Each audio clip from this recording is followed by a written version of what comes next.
Today's first episode of Sound Architect in 2020 is going to be all about how to set up a bedroom studio on any budget. What you talking about, Willis? Yes, that is right. For any type of producer, any type of music maker, how to set up your own home studio. Let's get into it.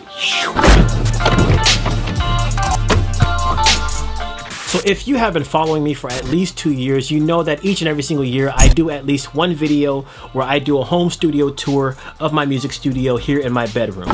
I also did a separate video on my mobile studio setup when I went traveling because I am the traveling musician, as you guys know, but I never broke it down in terms of what you should get for yourself for the type of music that you make or the type of musician that you are. So if you are a traveling musician, if you are a musician who's based at home, if you're a producer who doesn't record vocals, if you're a vocalist who doesn't make beats, this video is going to be a little bit different in that sense. I'm going to tell you what you need under each of those different categories. So it's going to be a fun one, I think. So the way that I'm going to segment out this video is going to be basically the home musician and the mobile musician. I'm going to tell you guys the prices of all the stuff that I'm mentioning in today's video because this is about acquiring things within your budget. Whatever fits your needs, this is what you would get. So obviously the first piece of equipment that I want to talk about is whatever you're going to be making your music on. Now this will be different depending on what your needs are, what you have money for.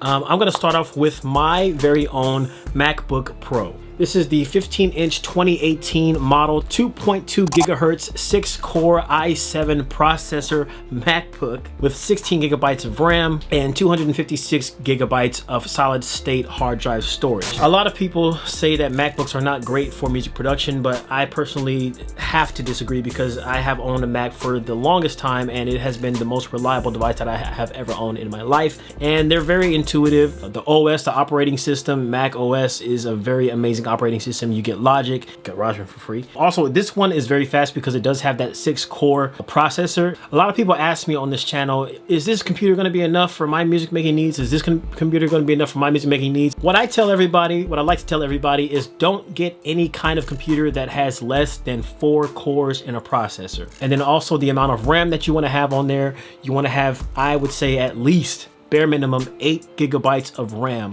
If you have less than 8 gigabytes, you're going to be extremely limited to the amount of tracks you can put in your projects, the amount of effects you can add to different things because it has to process these things, and RAM allows the machine to do more tasks at once. Every single Mac that's out right now, except for the MacBook Air, I wouldn't recommend getting a MacBook Air, are going to be very capable for your music production needs. Now, as far as the mobile music producer or somebody who wants to spend a little bit less money or no money at all, I would highly recommend, as you have seen on this channel, that you invest into a phone, which you probably already have. This is the great thing about having a phone. So I have the iPhone XS Max. This is the one just before the new 11s came out. So this is very fast. The battery lasts me a long time. The processing it's just super quick in everything that it does. I'm able to use GarageBand on here and then transfer these files onto my MacBook. This is why I have Macs and Apple products, because the communication between the devices is so simple and easy and makes everything so much more bearable. You don't even have to spend the extra money on a device to record, to produce, because you can do that all on your phone now. It's insane.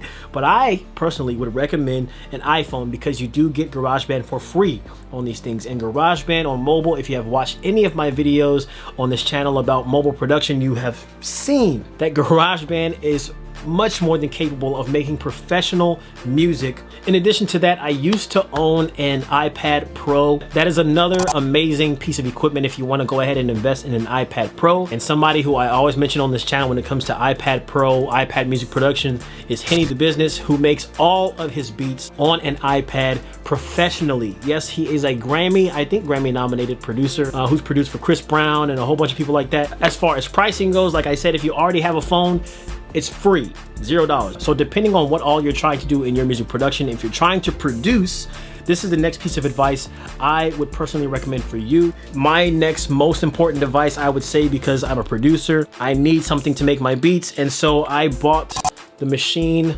Mark III.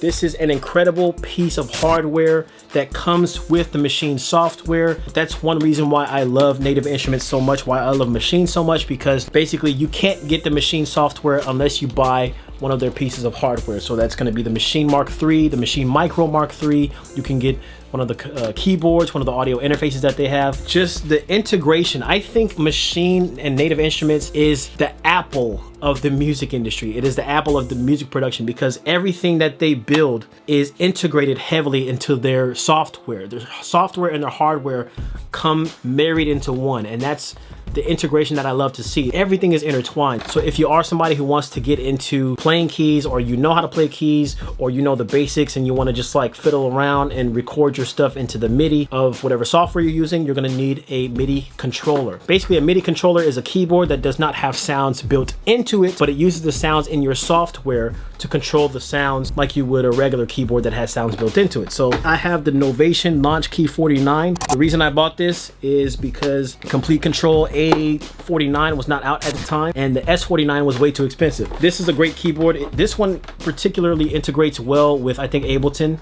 and it has the transport controls here. You can map these controls, basically, again, control the software from the keyboard itself, play, record, loop. Everything is mappable, so if you have synths or different things in your program and you kind of fiddle with this stuff, it's going to change the parameters within the program. This one is the full-size keys. I am also, since I am a pianist, I am someone who I need to have at least one keyboard that has full-size keys. If you're going to get a machine though, I would recommend highly that you get the Complete Control A25 MIDI controller. Another beautiful piece of equipment that goes extremely well with the Machine Mark III. I mean, it's just a great pair, a match made in heaven. Not only does this come with the Machine software, but it integrates with Machine. It has the full-size keys that I love to have. They feel really good to the touch.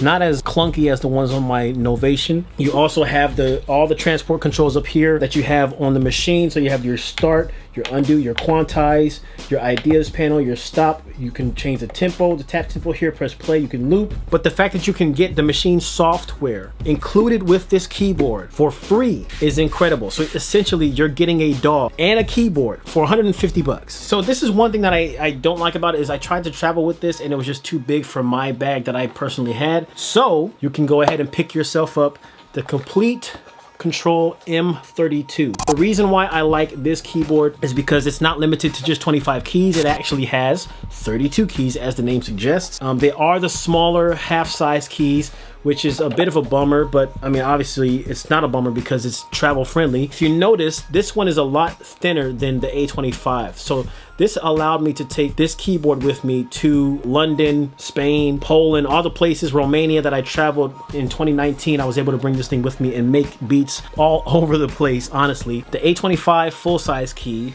and you have the M32, which is like less than half the size. Still manages to fit all of the transport controls here, so there is no sacrifice in the functionality with the Machine software because of the size. It is still as functional as the other keyboards. This next piece of equipment actually came by accident, and it is my latest addition to my home studio, the Arturia Microlab Smart Keyboard Controller. This thing is tiny. You guys can see that it's a little bit shorter. So it is a 25 key keyboard. It has the micro keys, the smaller keys. The modulation in the slider are touch sensitive here, so that it does make for a smaller profile, and also this stuff doesn't break when you're putting it inside of a bag, which is really cool. Because this is an Arturia controller, it does come with Arturia software. If you're somebody who owns a lot of Arturia stuff, or you're into a lot of Arturia stuff, then that's why you would want to buy something like this. This, again, like the other controllers that I showed you, integrates well with Arturia.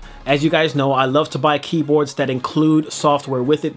The Arturia is no exception. This comes with Analog Lab Lite, which is a VST, Arturia presets for synths and sounds and things that you can use to make beats with. So it's gonna have sounds that you can use. A lot of Arturia's famous sounds because they're great with synths and great with VSTs in general. They have Bitwig Studio 8-Track, which is a music production software that I've never heard of before, but really dope that they include this with this particular keyboard. So you can make beats in a new piece of software, which is pretty dope. And then they have Grand Piano Model D, which is another VST made by Arturia. One thing that I hate about traveling with my equipment is there's wires all over the place. With this, if you notice, there is no, I don't have a cord here, and then there is no like input for the USB, right? Wrong. If you look on the side, There's the USB right there. It comes out of the side. And what's beautiful about this keyboard is, take this out, and the cord is hidden within the keyboard. This is like one of the most exciting features I've ever seen, and the reason why I kind of want to make this my travel keyboard. The next most important thing that you need to build your home, bedroom, studio is going to be an audio interface, especially if you are a singer. I would recommend Focusrite Scarlett Solo for both home and mobile producers. Why? Because this thing is so small but so effective. My friend told me about Focusrite about, what, 8 years ago, and I got one and I haven't regret ever since. Why? Because this thing is so incredible to use. I can only speak for Mac. I don't know about PC, but with this, you literally just plug it in and it works. I don't have to install drivers. I don't have to install anything. I plug it in and it works. That's why I love Focusrite so much. This is the 3rd generation Scarlett Solo, so this comes with a few new additions to the one that I had prior, which was the 1st generation, which I didn't even know. Not only is the design a little bit different, it's like shinier and glossier. Oh, I love that so much. You'll notice on the back, it is a USB Type-C connector, which is much faster, and it is what my MacBook uses on the ports. USB Type-C ports. A lot of computers these days are going to USB Type-C connectors, so the fact that they put that on the back of this is a lifesaver. I don't have to use an adapter. I don't have to like try to find a plug that goes from USB-C to USB and all that crazy stuff. I literally just plug in my Thunderbolt cord into here and it works just fine. But also it's much faster, it's much more reliable, it's a much more better type of connection in the future and going forward. Also, the cool thing about Focusrite, once again, this does also come with different like effects, reverbs, delays, things like that you can use. It comes with a light version of, I think, Ableton Live. The amount of stuff that this thing comes with is pretty awesome. But also what is built into this particular audio interface is this button right here. It's called the air button. And when you press that when you're recording vocals, or if you're recording whatever, like a guitar or something, you want to add a little bit more brightness to your vocal without going into your DAW and turning up the brightness and the highs and stuff like that. Literally just press this button and it automatically adds highs to your vocals, highs to your guitar, whatever instrument that you're recording, it'll add like a higher frequency to give it a more open sound. That's clutch. It's something I love about this. It's such a small little minute detail, but it makes all the difference. So now, just for the mobile producer alone, I would recommend this device called the Spire Studio. And this is something that I did a review on my channel a couple months ago. I actually really do love this thing for the fact that it is all contained into one device. So this thing comes with a microphone. It comes with its own quote-unquote DAW where you can record your vocals, stack your vocals, add effects to your vocals, input instrumentals if you want to, phantom power where you can plug in your mic as well and record professional quality audio if you don't want to use this mic here, but this is a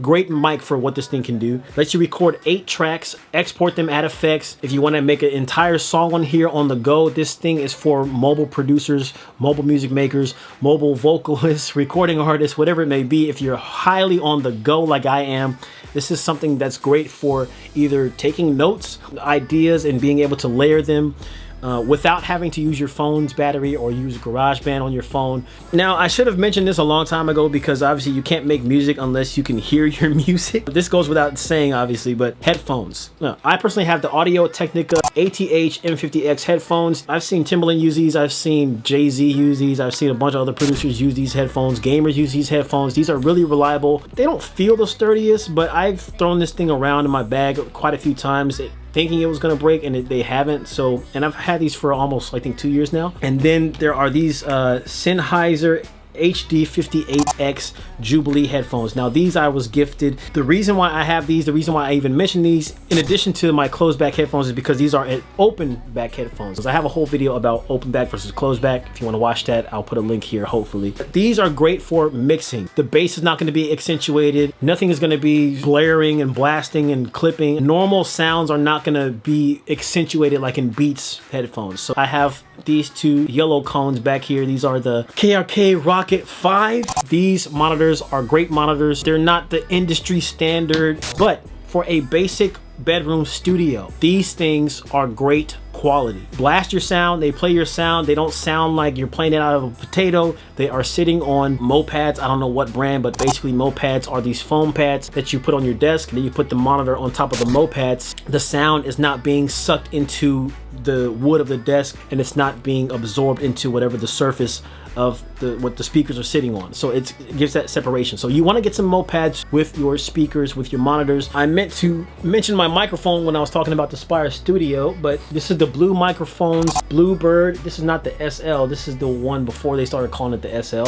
Great quality, a prosumer microphone, as they say. So professional consumer, if you will. Price is great for the sound quality, especially when you pair it up with the Focusrite. I think it's an amazing investment. It's not going to be one of those Amazon sounding cheap USB mics. This is a condenser microphone. That's something that I want to make sure that I tell you guys. Do yourself a favor. Do not buy a USB microphone. It's just a nightmare. So get something that has a more professional sound. You want to invest into better source audio. The better your source audio is, the easier it is to manipulate in post. And it is sitting on the Blue Compass. This is a boom arm that I bought for this microphone for my studio videos, but it's also great if you're in your recording studio, you don't want to stand up, you don't have a booth, you want to record sitting down, whether it's ideas or you just want to be chill when you're recording. That's why I have this microphone, because I often just sit when I sing. So next up, I want to talk about hard drive storage. If you're recording as much as I am, you are going to run out of space on your MacBook or computer. And so with that, I have so many of these. The first thing that I want to suggest to you guys is these little Samsung solid state T5 external hard drives. Not only are they super small for travelers, but they're very fast because they are solid state hard drives. Any hard drive that I get now, I try to make sure it's solid state, because if it's solid state, not only is it more reliable in terms of if you drop it, it's less likely to break than a regular hard drive because it has moving parts, but also they are very fast. This is USB-C as well, so that makes the connection even faster. These things are great for storing your entire music library if you are a producer. Whatever music related stuff you want to have quick access to, but not put it on your hard drive to take up your hard drive space on your computer.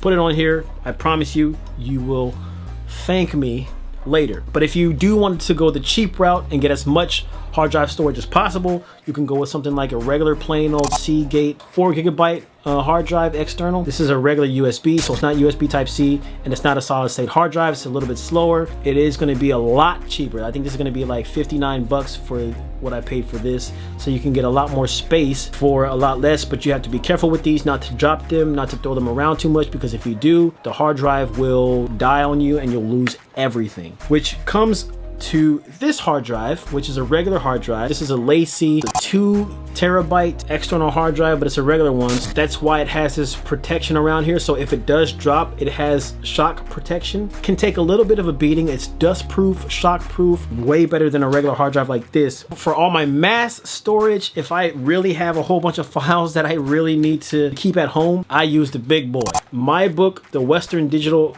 external hard drive. I think this is 10 terabytes pure video audio storage, but because it's so big and it's the old like regular hard disk drive, it's going to be a lot cheaper. This thing is a great investment for my storage needs, and since it's not moving, it's not coming with me anywhere, I leave it on my desk. I don't have to worry about dropping it or anything like that.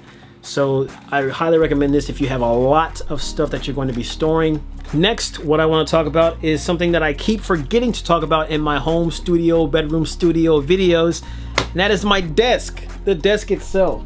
I got a fork on here because I was eating dinner. You've seen my desk. This is a Studio Trends, I don't know exact model, but I bought it from Guitar Center. 2 different levels, if you guys can see. My top level is a TV that I never use. Then I have my monitors right next to the TV itself that sit on the top level. My backlighting here. There's these 2 different storage compartments where you can put, usually what you would want to put down here are racks like synths or preamps, or you know, those big things where you drill the nails in, and it's gonna give you like those racks right here. I use this to put all of my hard drives, and then on this side I put all of my camera gear. Basically making do with the space that I have. I used to put my speakers down there when I had my giant TV up here. Again, you can put whatever you want down there. It's meant for racks. So if you have racks, you can do that. Highly recommend this thing. Also, this thing does have wheels, so if you need to move it, it does roll. And then last but not least, if you are like me, you want to start a YouTube channel, you're going to need video equipment. This is an option that I recommend for anybody who wants to just get started. You don't want to have all that super cinematic stuff.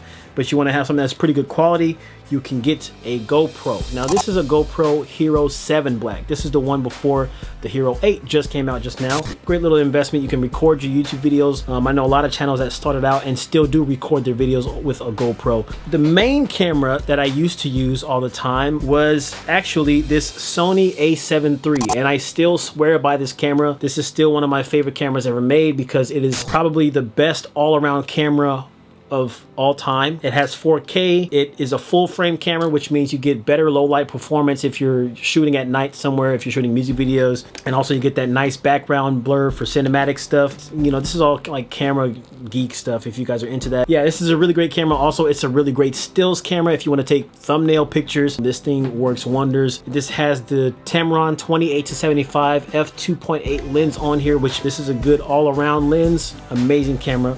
One of my favorites until I bought the one that I'm filming on now, which is the Panasonic Lumix GH5. This camera is, I would say, the best all-around camera that there is, aside from the a7 III. The reason why I like this camera is because it doesn't overheat. This camera, when you're shooting in 4K, it likes to overheat a lot, so you have to shut off after about 30 minutes of continuous filming. This camera, I've been filming an hour so far and I have 0 issues, and I'm filming in 4K. This is going to be great for YouTubers who do tutorials, musicians who do tutorials. This camera is really great all around. It does shoot pictures as well. Another plus about this camera is it has a flip out screen, so you can see yourself. I'm looking at myself right now and I can see myself. This camera screen only tilts down and tilts up, but if you want to see yourself, you're gonna have to guess. But yeah, my GH5, and it's got a Rode Video Mic Pro Plus on top, which is a really great microphone. I got mine open box at Best Buy for $17.50. That's like $500 to $600 off of the regular price just because somebody opened the box. Hopefully you have an idea of where you want to start now. If you have any questions, leave them down in the comment section below. Everything that you see in this video I will link in the description. I hope this was very informative. I'll see you in the next video, and as always guys, stay legendary.